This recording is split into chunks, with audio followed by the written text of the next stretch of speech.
Hello, everyone. It's Whitney, and I want to welcome you to Ladies Takeover Empowerment Podcast, where we're all about helping you to succeed and become the very best version of yourself.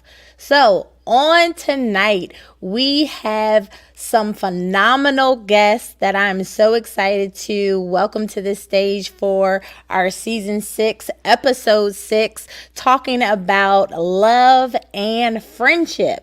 So please welcome some really good friends of mine, none other than Angie and Aaron Peterson. Hey guys. Hi. Hey, How are you guys doing? I'm doing so good. How are you? good. Doing wonderful, wonderful. I just got back from an amazing vacation, so I got a tan. I'm nice and relaxed and rested. So I feel fantastic. That is How great. you so thank you guys for taking time out to join me on tonight. We are going to have some fun, but at the same time we want to help people. Definitely. So I really admire your relationship. I know that you guys just celebrated a milestone in your marriage. So I thought that it would be great to have you guys on to just kind of talk to those who are viewing this on tonight. So let's just start off with talking a little bit about you guys. Tell us like how long you've been married, where you're from, kids, all that good type of stuff. So we are from Philadelphia, but we currently live in Delaware. Okay. We have been married for 18 years, but in June it will be 19. Nice. We have two beautiful daughters, 16 and 11. Mm-hmm. And they look, you each have one. One looks like both of you. Mm-hmm. And anything else you want to add, Aaron? Let me see. They're trying to get me to get a dog. I don't know about this shit. Why you don't like dogs? I just don't want to be the one walking it. That's all. I understand 150%. I got you. So, let's dive into this. How did you guys meet? Are you guys high school sweethearts or what's the story? All right. Before she jumps in, I'll go first because Okay. I want to make sure I get this out here before she says anything. Okay. I feel like I met her before she met me, type thing. Really? We had the opportunity to go to the number one, the first, the amazing Lincoln University, first Oh, Lord. HBCU founded. Oh, Lord. And it was at Lincoln. She was a year ahead of me because I married an older woman. So, level up, fellas, level up. Excuse me. That's level not up. true. But he was a sophomore. I was a freshman. And I had a few friends up there who were already attending Lincoln. Got up there. It was a big basketball game going on. I'm hanging out on the sidelines with them. I'm looking around, as, freshman. I'm bright-eyed, really not knowing what's going on. I see her across the court. I start asking people, like, who is she? Who is this? What's her name? I don't know where I got this confidence from. I call it Godfidence. Okay. I didn't care who she was with. I didn't care who she was around. Excuse me. I just made a beeline over there and introduced myself in front of. We were around a few people, a few girls, which probably would have made other guys nervous. But when you see what you want, you got to go after it. That's in the back pocket. So I went over and I asked her what her name was, and that was our first little interaction that happened up at Lincoln. But the amazing part about it is we met each other. Our paths crossed when we were younger, and we had no clue. Really? Yeah, so she can probably tell you more about that. Oh my gosh, that's a long story. But to try to make it extremely short, my mother rented from his family when my mother came into the church. Really? Our church fellowshipped with his church. So we were like little kids. Like my mom went to church when I was 2 years old. So of course I don't remember him then. But as I got older and our churches were still fellowshipping, I remember the name of his church. Like it was Gotcha. very famous or infamous, or it was the big church. Like, oh, we're going to that big church. So I remember the name of his church as a little girl growing up. Yeah. And didn't know him exactly. But like now when we talk about it, I was like, oh my gosh, like I was sitting there in your church and we didn't, I'm sure he was playing the drums. I was probably in a pew somewhere or singing on the children's choir, but we don't really have recollection with that. But at least we met. And then we didn't even get together then. He did come over and try to talk to me. Really? But it didn't last long. So I kind of like gave him a little play. But it didn't last long. And then we crossed paths again. Let's fast forward. Oh, so you didn't really like him like that, Angie? Let's fast forward past that. Oh. So then what was the point of telling that part, Aaron, if she... that's when we first met. That's where we met. You know, technically that's where we met. And he likes to say that I'm like this old head and I'm older than him. I was in a grade above him. You do the math. We're the same age. Oh, okay. Gotcha. Okay. So he tried to make it seem like you're a cougar and you taking advantage of him. I get it. We crossed paths after I graduated my first job in my career. He was helping out his family. The charter school that I got hired at actually was renting space from his family's church. And so we, my charter school, we didn't have a building. We rented space from his family's church. He was helping out his family. He had his own career, but was there helping out, like cleaning the building, just getting the building prepared for the school to rent it. And I was there for professional development. I had to use the restroom. I came in the restroom. He was in the restroom. Like the rest is history. Yeah, sprucing it up. I said, Aaron! And then he turned around and said, Angie! And we hugged. And yeah, the rest is history. That's cool. That's what's up.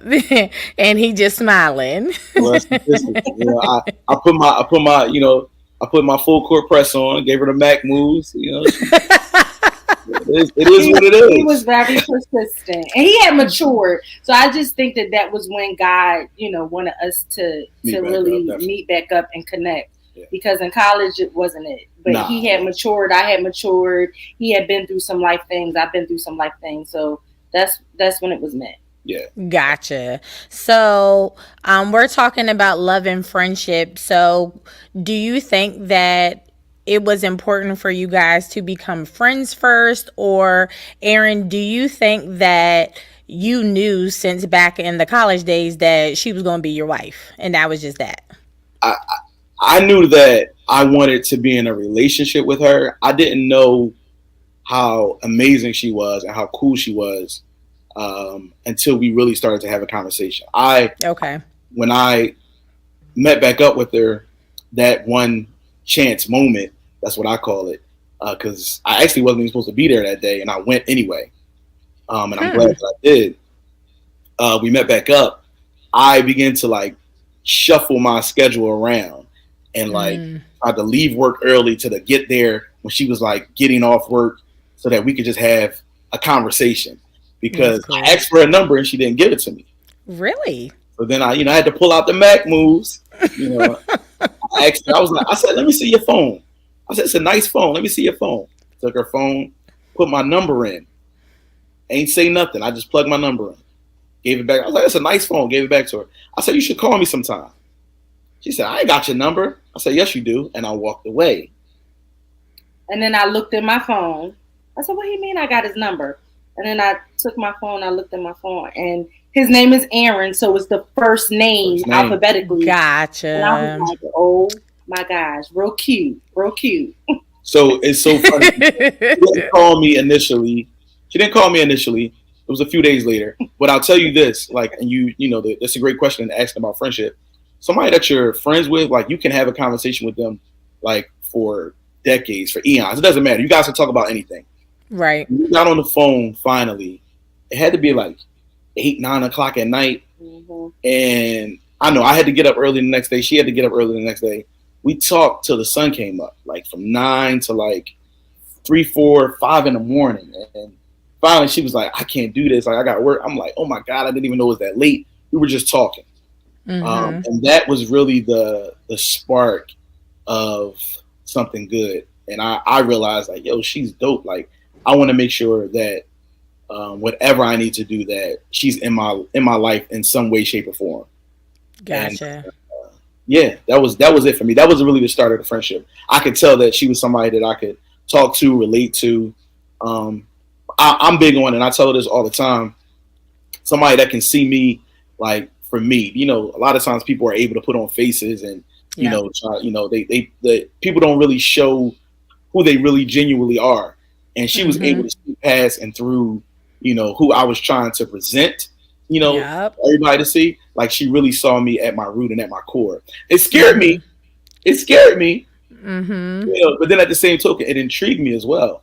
And it made me, get closer to her as well. So that was like the start of the friendship. That's awesome because I can relate when I mean you guys know that Dominique is a really good friend. My husband is really good friends with Aaron. They grew up together. And we when I met him, I think I was 16, and we talked. He would try to pull some of the same games like, yeah, call me, all this other type of stuff. I don't do those things. But when we finally did talk, I remember talking until like 5 in the morning the next day. And I was like, what in the world? I was so tired. I couldn't focus in school. I was like, this is just crazy. But he had like a long list of like all of these stupid questions and things that he had to like check off of this list. And I was like, this is just ridiculous. To me, it didn't matter, but to him, it was really, really important. Which leads me to my next question for you guys. Starting off the relationship like that, like how important is communication for you guys, Angie? Like, do you guys still do all of that talking? How important is it for you guys? So communication is very important to me. Like, I'm a communicative person. Okay. I thrive off of communication. I feel like communication is healing. It's therapy. It's just everything. I feel like it's the one vehicle that we can use to like get through things and to like just talk it out, hash it out. If you have a logical person and you say that you are friends with the person, it shouldn't be anything that you can't talk about. And so I try to over communicate. I'm a very detailed person. I'm very specific. But we know like sometimes men, they're different. So Aaron has his own style of communication, and then I have my own style. So I think What does that mean? right. So I think I kind of knew you were going to answer that. I mean, I think that's what I don't want to like say that men aren't good communicators. I would rather say they just have a different style. Aaron can tell his own story, but I've had to really learn how to kind of exist in his style, knowing how to listen, knowing how to, and I'm still forever learning that, right? Like, it's not a situation where, I've arrived. I know, because we change ever so often. We evolve. Right. He grows, I grow, whatever. So, but early on in our marriage and our relationship, I've really had to learn ways in which he communicates versus ways in which I communicate. And they're very different. But just giving each other grace and patience, right? And understanding. It might annoy you. I'm very long-winded. He isn't. So just stuff like that, right? That's my style. I'm very detailed. I'm very specific. He's very straight. Get to the point. So I have to pull things out of him or ask him questions because he's not always specific in the ways in which I desire, that information to be given to me. Right. And then you're talking about conflict. Now that's bringing in a whole nother element when you have emotions flying high. Right. How do you kind of get through that? But, we've learned one another. I think that when you over communicate, to me, it is no harm in over communicating. To me, you get yourself in trouble when you don't communicate enough. Right. I agree. Here's the thing though, Angie, and I hate to say it like this, but like, because I know you guys, and I know the guys that are on here, and a lot of times they'll say the women will be like, that they're this type of communicator. However, whatever type of communicator Aaron is in your relationship, when he communicates to other people, does it appear to you to be different? Because I know that he has great oratory skills. So that's what confuses me in my mind, especially with my husband, is that you communicate very well with other people, but somehow we real short with me. And, it's this quick, I'm not understanding. We're not communicating real well. But everybody else, you're very detailed, you're specific, you're patient, you got a whole lot going on with everybody else. Very great communicator. These skills do not transcend over in this relationship. So do you find that to be the case? So yes, I do. I can concur. I can agree with my sister Whitney. Yes. I absolutely agree with that. I used to wonder the same thing. I've even just asked him straight out that question, that very question. Yeah. And he would say that, "Oh, I don't when I come home, I don't want to talk. I don't feel like talking." That used to be what it was, right? And then we needed to dig deeper, right? We needed to unpack that. Like, what do you mean? Like, I am an educator. I talk all day. I have all day. Uh-huh. And I have kids. I don't have the luxury of coming home and saying I don't feel like talking, right? Right. But when we dug deeper, and I'll let again Aaron tell his story.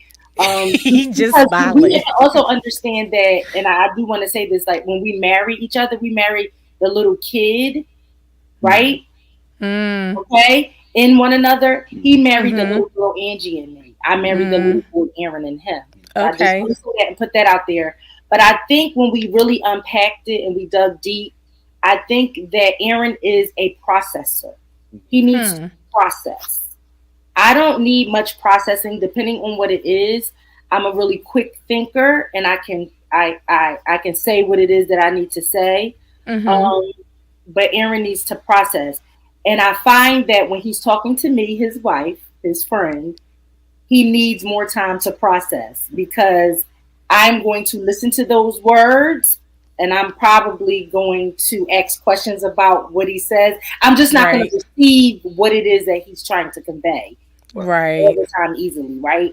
Whereas where he's talking to another person, as you said, a great orator, like person that like just speaks and all these things, I think that he can just say things and present himself in some ways, and the audience might not ask him questions or challenge him on those things. So he doesn't really process in a deeper way. Gotcha. That's a great way. Yeah. That's a great answer. To some extent, yeah. Okay, he said to some extent. So let's hear. That's good. We've been learning stuff these 18 years. Come on. Yeah, she look. She right on the street. She on my block. She on my stoop right now. I think the biggest point that she just made is the person that you marry. You marry pieces of them. Like, and at certain points throughout your relationship, sadly, those individuals who you haven't had the most care, sometimes they show up at the most uncomfortable times, the inconvenient times. Okay. You mentioned like the little boy Aaron. Sometimes in those difficult moments, he shows up. And when it comes to conflict, how did he respond?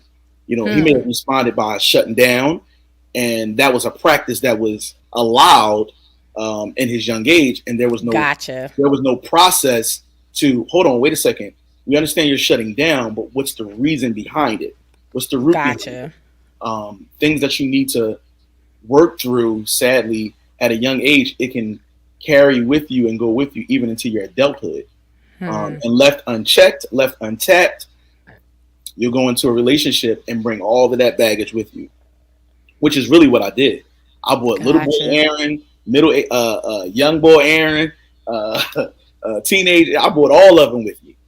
Gotcha. But, through maturity, I did learn that when I'm trying my best to communicate to my wife, I have to make sure that I've had time, like she said, to process so that everything I'm saying is clear and succinct. There are times where I need to just talk through things and like not be trapped in my head. And she always tells me, can you just make sure you preface it first by saying, this is not really how I feel. I just need to talk through these things first. And as I'm talking through them, I'll arrive where I need to arrive to. Yes, God. And a lot of times I just jump right in and I'm just talking and I'm trying to piece the ideas together in the best way that I possibly can. And then over time I arrive to that place and she's like, oh, okay, I get it. I'm like, hey, there you go. You allow me to do what I need to do. Like he processes out loud. You know what I'm saying? Like he processes his thoughts out loud. Sometimes that can bring confusion because if I'm not aware that that's what he's doing, I'm thinking like, oh, this is how you feel. And then when he finally does arrive, I'm like, well, I thought you said, and he's like, no, I was just processing. And I finally got, so we've learned, like he sifts through all his thoughts. He's saying it out loud. And so that's a really good way to put it. I've learned that. I'm glad you used the word processing because I will tell my husband that sounds like you're talking in thin air to me out loud. And it seems like you want me to hear, but you don't want to really actually say it to me because then I'll be like, what you say? I'm talking to myself. You sure you're talking to yourself? Because it sounds like we're continuing the conversation that we clearly said that we weren't talking about anymore. And he's like, no, I'm talking to myself. Oh, all right. Okay. If you say so. It's really helpful. It's a practice if used the right way can be beneficial. But again, if you don't preface it and you don't, let the other person know what's going on, they're going to be really confused. And there's been conversations that we've got out of where she's just been like, you know what, conversation over. Like, I don't even know what you're talking about right now. Like, you confuse me. Like, I'm confused. It sounds like you're confused. Like, let's just, which makes a processor upset. Because they're like, I'm not confused. Well, now I'm shutting down, yeah, right? Like, why are you shutting down? Like, you wanted to talk about it, now I'm talking about it. Like, I need to talk about it. And it's like that conflict that can come up in the midst of that if you're not being open and honest about really where you are. And I think a lot of times I wasn't aware where I was, and then I wasn't mature enough to admit that I really didn't know. Like, I'm confused right now. I need to figure this out. And that came with a level of maturity that I just didn't have when we first started out dating, married. A few years in, it just didn't happen. I saw a T-shirt the other day, like, therapy is like therapy should be like air. Everybody needs it, type thing. You know what I'm saying? Like, I know. Listen, I know it's taboo sometimes out here in the Black community, but therapy is needed. Yeah, it really, really is. And seeking out wise counsel is like, a good thing to do.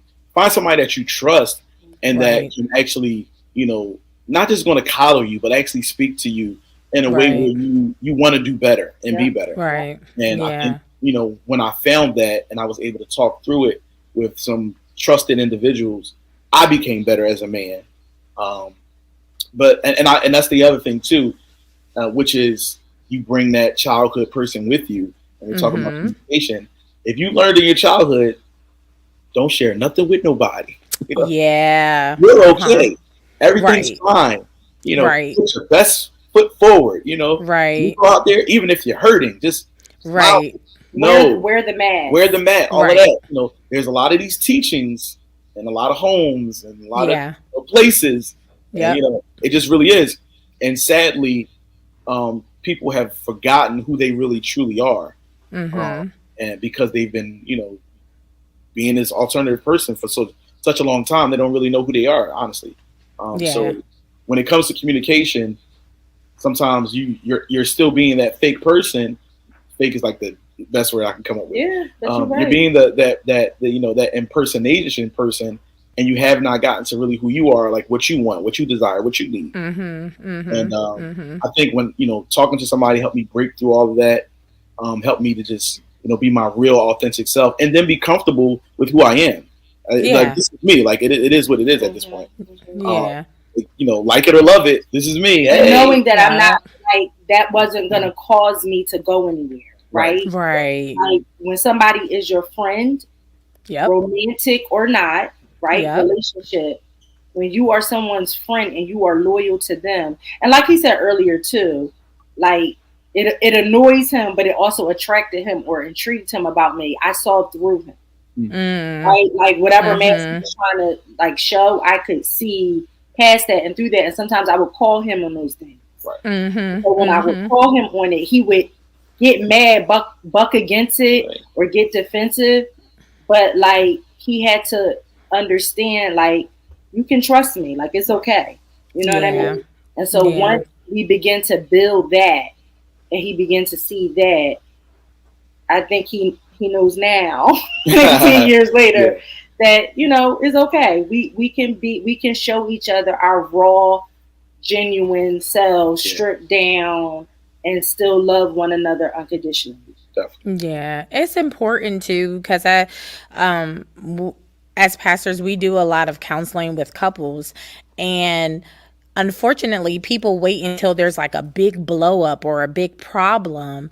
And we try to encourage people, especially through premarital counseling, that don't wait until there's a problem. Continue this counseling, the same things that you've been doing, the same things that you've been working on while you're still excited, while things are still great. Keep this communication open and continue counseling. But I think in our minds, we think counseling therapy is for problems.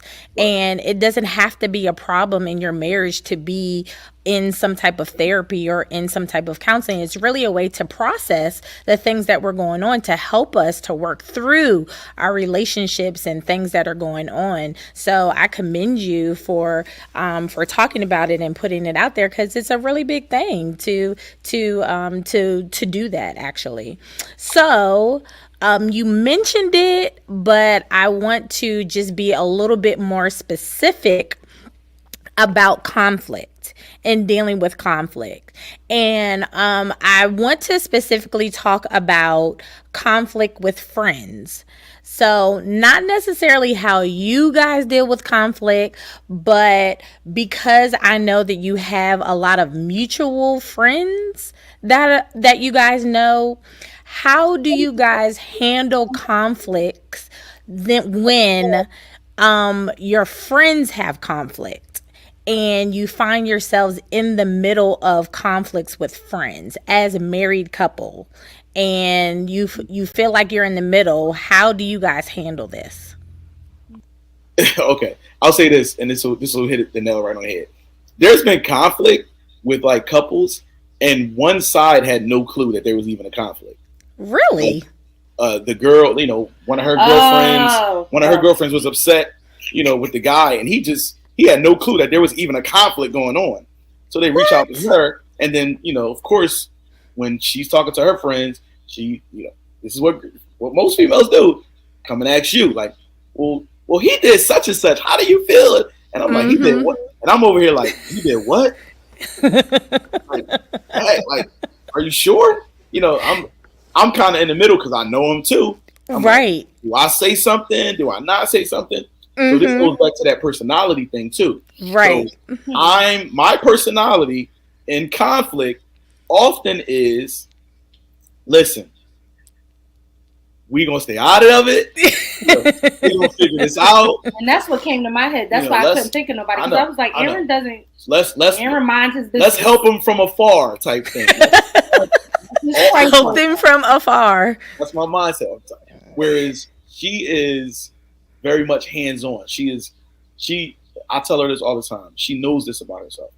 And this is one of the reasons why I'm like, whoever it is, whoever you're talking to, please don't allow them to dump so much on you, because my wife is an empath. She's very empathetic. She can't erase things and delete things as quickly as I can. She processes people's emotions in a way where I wish she wouldn't. Yeah. Like, she literally takes on their grief, their pain, their stress, their frustration. She takes it on. So when I hear her talk about these things, I'm like, whoa, hold on. I can tell this is important. Let me lean all the way in, help her through her thoughts, Because the last thing I Right. want for them to be sleeping at night and then she can't sleep at night. You know what I'm Right. saying? We Uh-huh. dump on her and then now she up, because she'll text me the next day. I'm still thinking about such and such. I'm like, oh my gosh, like here we go. Mm-hmm. It really Mm-hmm. goes back to like that conflict. I try to, I'm a little bit hands off. I'm growing to the point. I'll say I'll grow. I'm growing. I'll try to say that. I've tried this. Let me say this.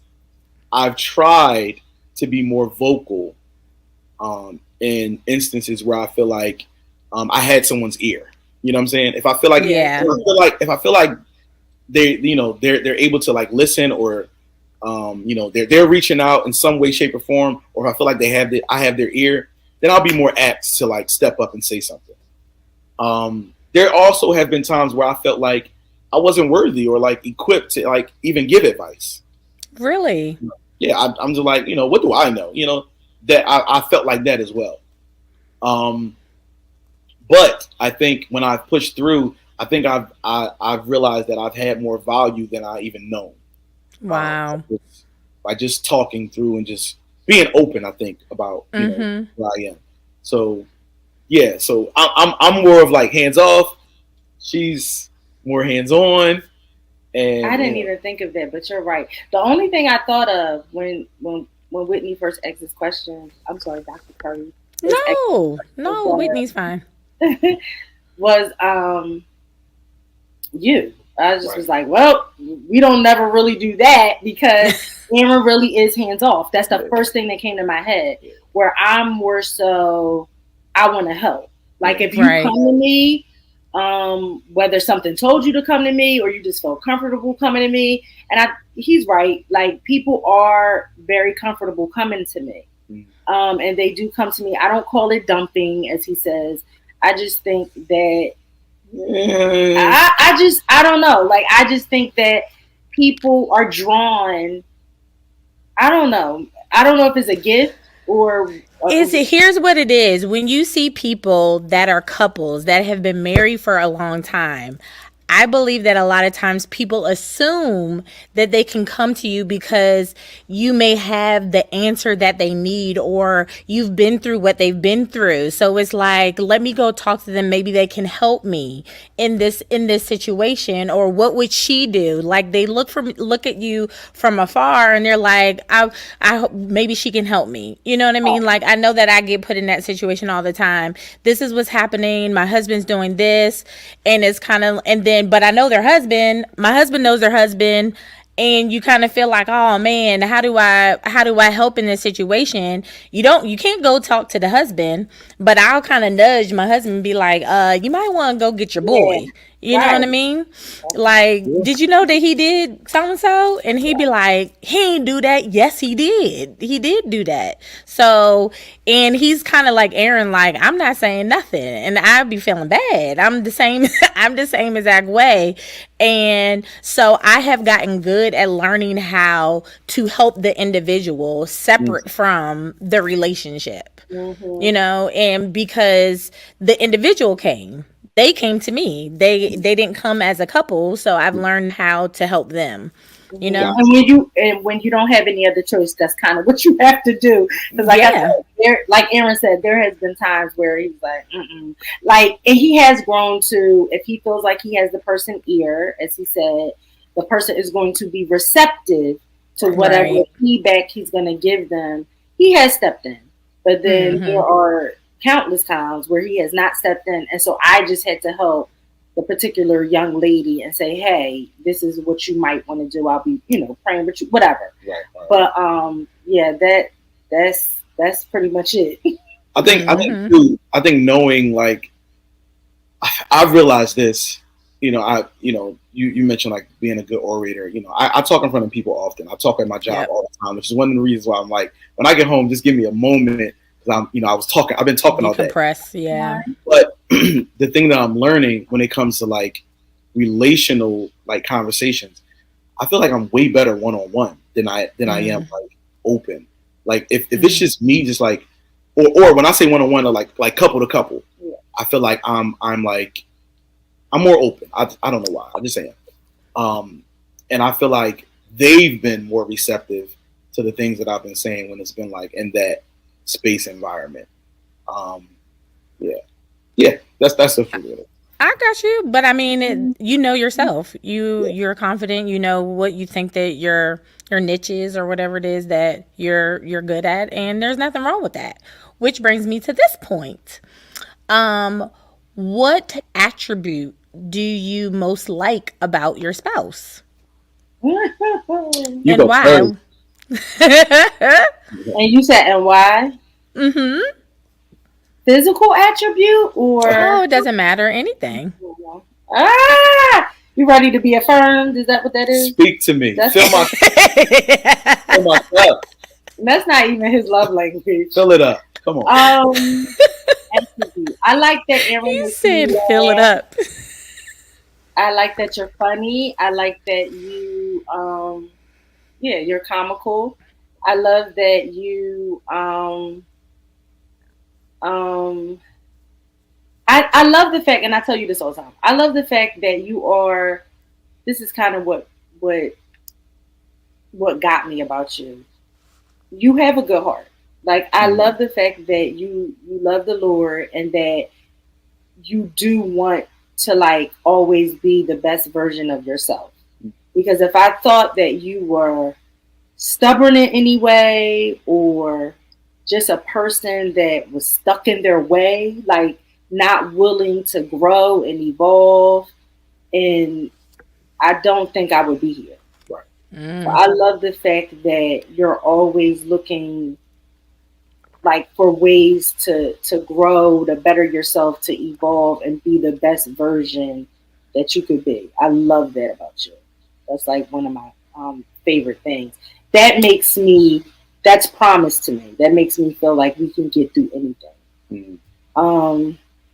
I love the fact that you are a protector. You are a physical protector. That's an inside joke. I'm so sorry. God. I love the fact that you physically protect your girls. I love the way you love my mother. Yes, that's my girlfriend. Like that, I can get emotional right now based on that. Aww. He loves my mother. I love that. My baby. So you protect her as well. You take care of her. You love her. I don't know. I can keep going. You did good. It's a lot of things, but like I don't want you to cry. Yeah, I don't want to cry either because if I keep going, Did you talk about me? You keep talking about me. He's just well up. But I'll jump in. Give her a little reprieve. Man, the list is long when it comes to Angie. I to be honest, I think the most impactful thing I can say about my wife is that she came in my life at a time where I was so lost and I really needed direction. Right? And she came in and she was like she was two things. She was an anchor and she was a compass. You know, she helped to ground me, but then she also helped to guide me, which is like it's amazing. You know, and like I said, I was at a point where I was like emotionally lost, spiritually lost, just drained. You know, felt like I had did a lot. Felt like I really felt like I had lived a full life at a young age, just based off exposure. And that's why, as parents, I'm like really really careful when it comes to like overexposure. I think every parent should be that way. I'm like very very careful when it comes to that.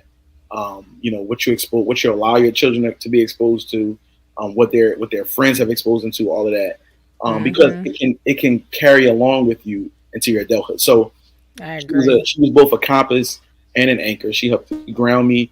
She helped to give me direction, and then she helped to give me purpose as well. Because again, like I said, I was lost, and she loves me in a way where nobody else can love me. I know that's right. She said something to me one day like, "I love you, and there's nothing that you can do about it." And it's like a church cliche now that's going around. Every time I hear it now, I'm like, she said that to me at a point where I was like, I really didn't even know what love was, you know? Mm. Um, Mm. I had fallen out of love. I felt like I was actually receiving love, and that was fake love. But then I Mm. experienced love from her in a way where it just blew my mind, and I think I became more appreciative of her as a person because of her heart. She has a heart that just cares. That's that goes above and beyond. And I'm trying to do all that I can, like I said, to protect it, so that because I feel like she's such a good friend, and oftentimes, people will not appreciate that as much. Not to get spiritual. The prophet is not without honor, even in his own home. His own town. Probably it's not as appreciated or valued. Until you go out here and you experience fake friendship, and you're like, man, I had something good over here and didn't even Right. appreciate it. Didn't Right. value it. So, yeah, she's amazing. That's so beautiful. That's awesome. So you said that you have two daughters. Do you think that the two daughters that you have, does that play any part in how you relate to Angie, Aaron? Woo, how I relate to her. Okay, that's a great question. She's shaking her head no. No, it does Like not. you said, that translation, like the Uh-huh. translate over. No. So what are we protecting then? So okay. We didn't talk about what we do like secularly, like our jobs No, and you didn't. You didn't say. we both are educators, and I'll admit I've been in education for a while. She's been in education for a while. I work with children who are close. I've worked with children who are close to like my daughter's age, and the things that they tell me is like, what you did. Mm. You saw what you did what they said what like it's a lot. Ah, Like, my breath is like taken away oftentimes when kids come to me and say, I gotta tell you something. I'm like, hold on, let me sit down, because I really okay. don't know what's going to come next. Okay. And oftentimes I'm coming home, and I'm bringing that energy to children who have never experienced anything like what I just got finished Gotcha. hearing into my home, and Ah, it's made me go into a mode of like, no, you can't do this, no, you can't do this, no, no, no, like, and it's like I have to I had to take a step back with Angie's help to allow my daughters to be my daughters. You know what I'm saying? She says it often. I don't have to, yell at them. I don't have to scream at them. I don't have to put my hands on them. I can just have a conversation with my kids, that's a fact. and it speaks volumes. Unfortunately for her, she has to say it a million times, for them to Mm-hmm. get it. So I had to grow to a point where I realized my voice was one that carried weight when it came to the girls, A hundred and percent. um, to make sure that the conversations that I'm having with them are not just willy nilly type thing. When I'm speaking, make sure that I'm speaking from a place of love, care. That I value and appreciate them as well, and that I'm doing my part not to. I'm doing my part to show them, the type of man that they should want to like Yes. be with, as they get older. But then also, I'm doing my part to show them that I value and appreciate their mother, to show them like an example of like what love is. Yeah. So I think you do that well. yeah, Like I think you do that well. I think that Aaron, like he's talked about his job. Um, I think we've had to work on like him not moving in fear or yeah, allowing fear to like to direct how he maneuvers yeah, and how Mm, he acts with the girls, right? gotcha. Like Mm-hmm. they're not them, yeah, right? We're molding them and we're raising them. And so, not saying you don't have to worry about it, but you don't. Yeah. I'm saying that at the Mm-hmm. same time. yeah, So, like, you can talk to them about whatever it is that's out here now because this generation is different. mm, Every generation is Mm-hmm. different. but you don't need to like move in fear. And I think a lot of times when he sees what's out here that these, the kids that he works with is exposed to or whatever, it makes him fearful, like, oh my God, like, you know what I mean? And sometimes when you move like that and you bring that energy into your household, they can feel it. Yeah, definitely. Yeah, 100%. I know that I felt like I had the world's best father. He took me on my first date when I was 16, even though I was dating boys way before then. But that was when I was allowed to date per my father. So he took me on my first date when I was 16 and opening up the doors and showing me how everything was supposed to be and all of that great stuff. And at the same time, I did realize that I looked to him for the model of what it was that I wanted in a husband. And so how he treated my mother was a big part of how what I was looking for when I was choosing who I was going to have as my husband.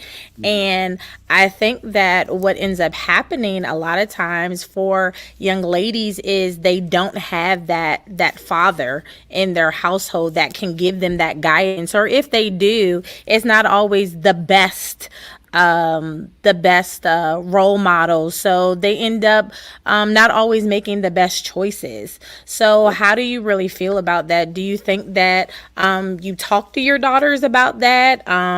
Do you have that conversation when it comes to like dating or the choices that they make based off of y'all's relationships, or you don't want them to date at all? You're like, nah, no dating. If we were having this conversation, Stop. No, I'm gonna say it with your permission.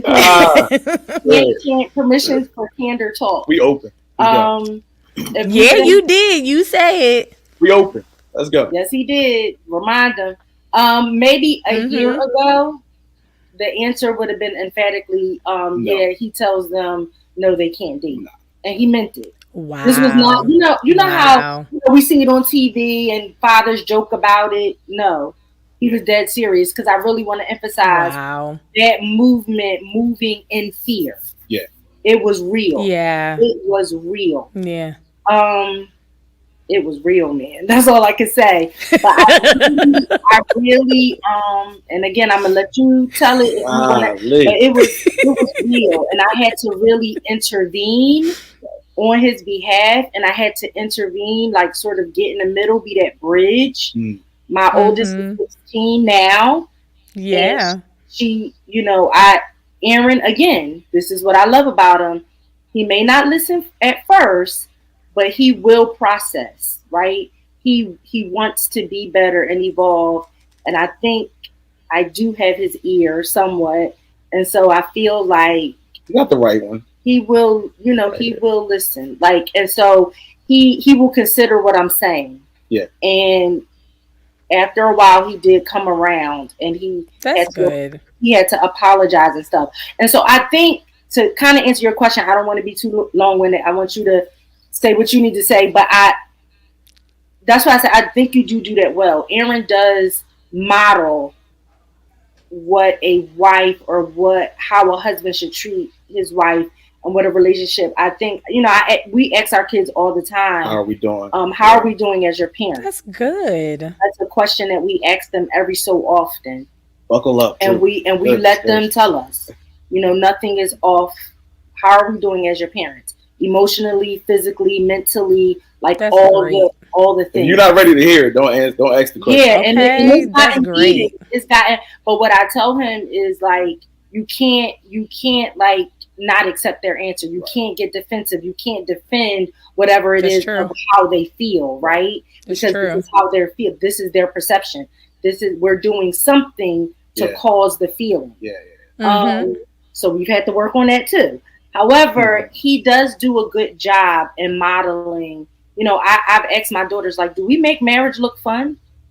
Like, is do you want to get married, and why? Do we make it look attractive? Do we make it look fun? Do we make it look hard and arduous and, laborious? So those type of questions, and we've gotten good answers and good feedback.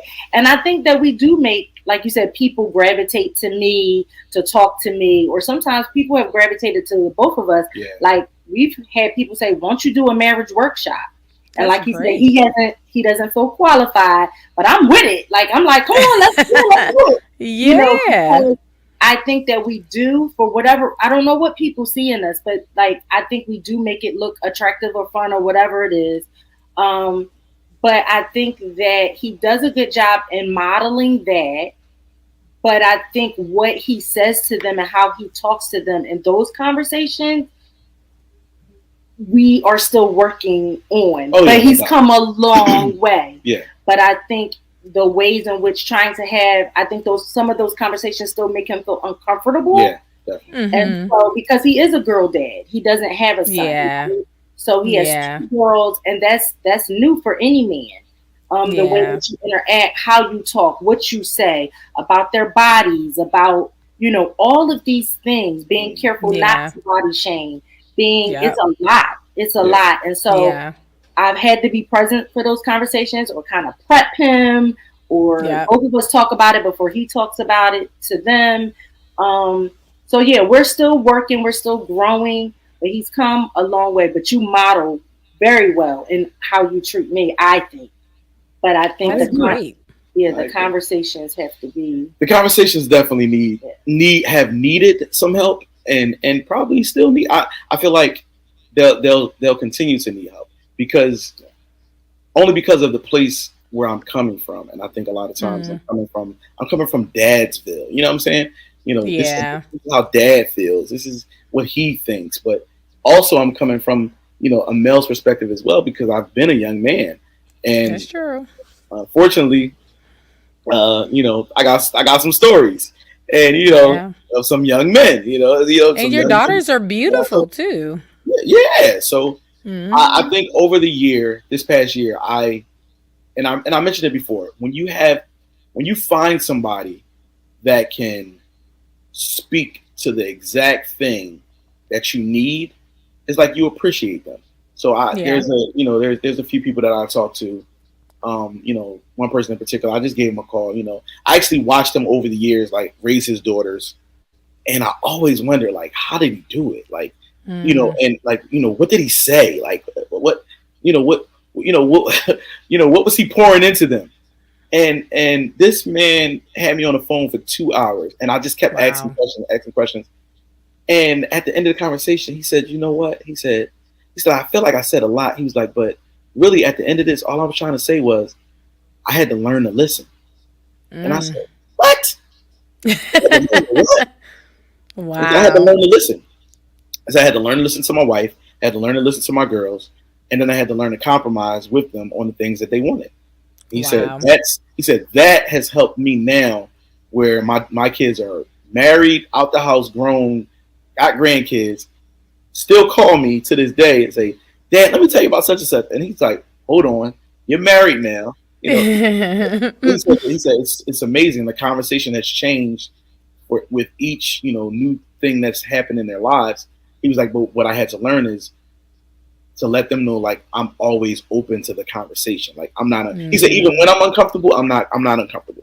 He said, Yeah. I had to push myself through the uncomfortableness. So for me, it's like, a lot of conversations are uncomfortable, Yeah. and then I had to make up in my mind, like, even if it's uncomfortable, I'm going to push through this. I'm going to push through This this. is really going to help people. I want you to know, because especially with dealing with girls, any parents, for real, but because parents especially nowadays want to hold on so tight to their kids that you're almost pushing them out to do almost everything. Yes, Lord. So if you hold the reins too tight, you're saying, like, I don't care, but the reality is that, especially if they have the mentality of being educated and they want to go away to college, when they get to college, they're going to do everything that they're big and bad enough to do. And so there's this real happy medium where you have to be like, you got to let them and trust and know that you have instilled in them morals and values,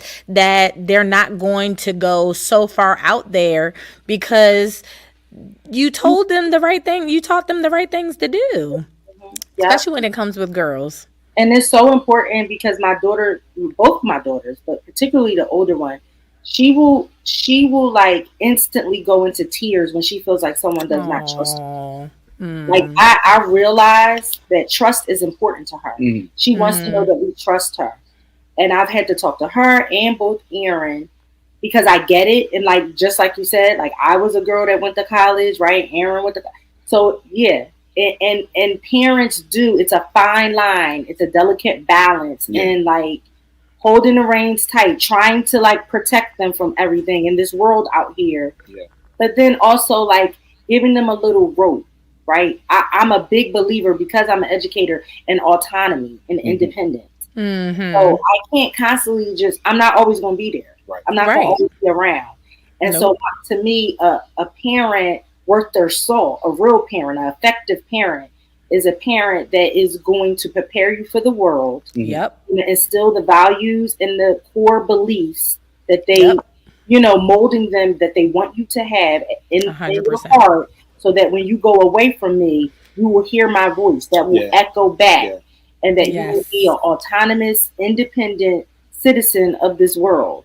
And if you still have to like, even decision making, I try to get her to like push her to like make some of her own decisions, like little ones, not like big decisions, because I'm still her mom. But it's like, I want to see what you're going to do with this. I want to see what you're going to decide, how you're going to weigh the pros and the cons with these choices, these options that you have. I taught you how to weigh the pros and cons. Now let me see how you're going to make this choice and why. That's very important, because I don't want her to be arrested in her development, right? I don't want her to be so dependent, and she doesn't trust herself to make decisions and choices. She still has to like ask us. Yes, you're still going to get advice and counsel from us, but you need to trust yourself, and we need to trust you. So that trust is like very, very important. And if it was up to Aaron, he'll be a helicopter parent. Like he would be like holding them reins. That's why it was an insider. Like I was like, you are a physical protector. Like he would physically, right? If he could put us in a bubble, we would be in a bubble, and the world would not be able to touch us. But that's not realistic. I think there's two parts to that too. I mean, and you know this, Whitney. It's and she kind of touched on it. The world. Okay, put it like this: the world our parents grew up in, the world we grew up in, and now the world our children grew up in. If you take a minute and just like really drill that down and think about the times, they are totally different. It's to be able to relate to your children in today's age, you have to really be open to. You got to be open to technology. You cannot be, you got to know what's going on. It's so much out here. Everything's at their fingertips. We all know this. So it's a lot of fear there as well, because, like I said, I talked about overexposure earlier. The lack of, early exposure and overexposure can be very damaging, and it's taken a toll on a lot of our youth. So, but, I'm going to preface that with, I want to say, it does not have to be that way for your child. And I think that's the fear aspect that I had to like delete. I have good kids, you know what I'm saying? Like my kids are great. There's some things that I just don't have to worry about. And that's not perfect. That's a blessing. Yeah. But they're not perfect, but they even when I come home and I like share stories, or, I tell them about my day, like to see their faces like, what? Like, it's great. It's great. Even the responses, just the different scenarios of things that I've like brought up. It's very telling of what has already been deposited in them. So I'm grateful for that. And I just want to make sure that now, because I see kind of where they are, that I just build upon that in a more positive way, and that I constantly remind them that dad is a safe space, just like mom is. Yeah. And sometimes they're so used to talking to one parent all the time. It's like, I want them to know, like, oh, you can come tell me too. Like, what y'all talking about? Like, you thing, trying to get in there. Yeah, like you're gonna have to work for that one. But see, that's the thing though. Like, as parents, we all have to find our footing. You Yeah. know, we have to find our place. But then also we can't let one parent, and all parents, you need to know this. You can't let your spouse like carry all of the load when it comes like the emotional baggage of like your children. Like you Come need to like on. That's be really carrying good. that baggage as well, and like be lightening that load so that they're not so weighed down. Um, yeah, so yeah, that's That's my. really good. Yes, hand I claps. learned that the hard way though. I So can kiss you right now. Yeah. Oh, yeah. that's great. Well, I want to tell you guys, thank you so much. This has been amazing. I'm sure that so many people will be blessed by the things that you have said. And so I want to end on this question. It's a big question. Every time I ask it, people are like, I'm not sure. So I want to know, looking back, what advice would you give yourself the night before you got married? But Yeah, I saw that question. I was like, I felt the same way. Like, what? I have never. I'm gonna say the first thing that came to my mind, but I think I have some other ideas. But the first thing that came to my mind is patience. I think that I would tell myself to be very patient with him. mm, I wasn't all I wasn't always patient with him. Um, and sometimes I'm still not. But I think I've grown and I've gotten better. But I wasn't always patient, and I think that marriage and relationships, you're you're kind of meshing your life with another imperfect person, right? I'm right, imperfect, he's imperfect, right. and we're coming together, and that can be messy sometimes, right? Yeah, Yeah, But I think you have to like exhibit uh patience to make it 18 years, 19 years. You really have absolutely. to be patient. I think the other thing would be, and this is something that I feel like we practice now. I feel like you do it with the girls as well. We were just talking about this, but I forgot to say it. I forgot where we got it from, but listen, understand, and validate. I didn't know that then. We had to like grow to that. yeah, definitely. So that spells love, but it's spelled the wrong way, of course, right? Oh, nice. LUV. Listen, Oh, understand, and validate.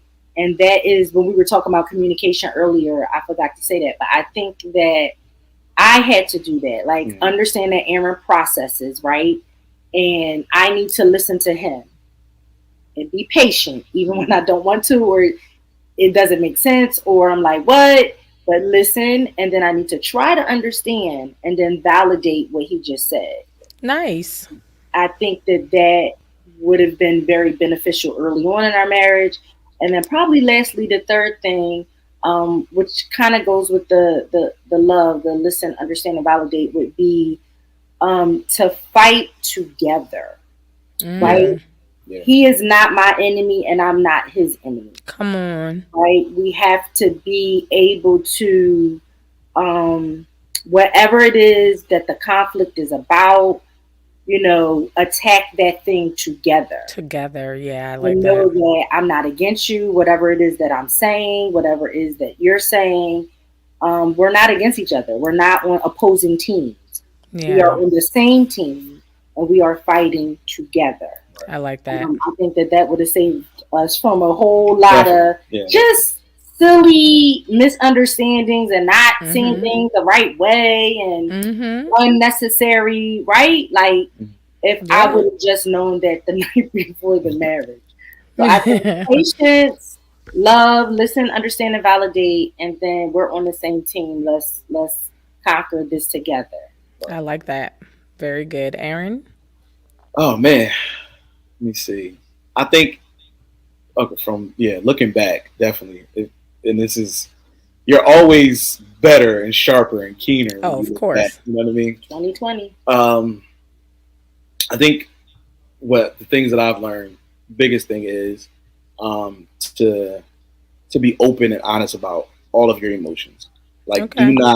do not say you feel a certain way, and you're not Mm, being real and true about really how you feel. Like okay. when you say you feel a way, like really, really know that you feel that way. Don't Don't fake it like, oh yeah, everything's fine, and then in the back of your mind, or you holding something in your heart. Like, no, just be open, express yourself, because that allows the person to get closer to you as well. Like, don't be afraid to, like, you know, be vulnerable. And it may sound like it's hurting someone's feelings, but no, that's a way for them to get to know you, you know, type thing. So be open and honest about who you are as a person, because it'll only strengthen the relationship. The second thing for me is to make sure that I would tell myself, like, you know, plan out everything. You know what I'm saying?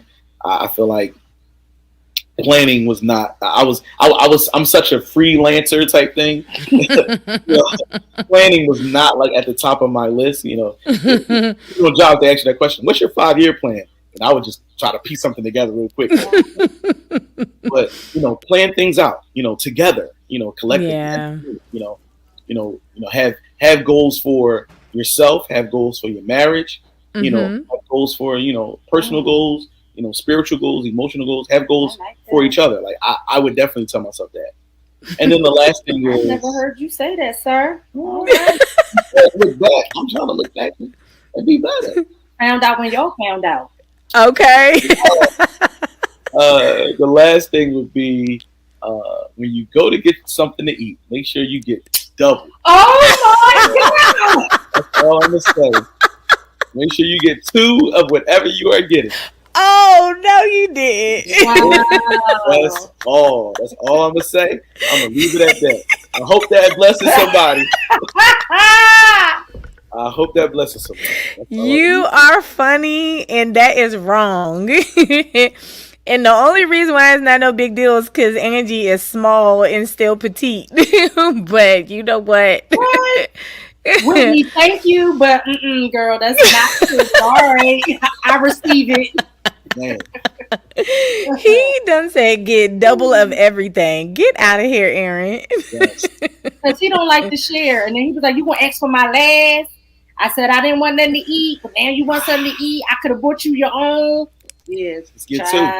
Let's get 2. I learned this one. I learned this too. Make a list of whatever, like if you're going, you know, whatever you're going to, the restaurant, fast food spot, whatever it is, favorite, you know, make a list in your phone of what your wives, you know, what their favorite things are. So that when you're there, you just pick something up for them just in case. He goes to Chick-fil-A. I like that though. He knows what I want from Chick-fil-A, what kind of sauce I want. He goes to Wendy's. Have a list. Have a list. It's in his phone. That's because you can't remember. Have a list. That's funny. That's funny. Y'all are amazing. Thank you so much, guys. I love you guys. I appreciate you. Wow, that was so amazing. I hope you got something that you can add to your relationship. That was this episode of Relationship Edition, Ladies Takeover. See you next time. Thank you for joining us. Be sure to like, share, follow, and subscribe. Catch up on previous episodes on any of your favorite podcast outlets.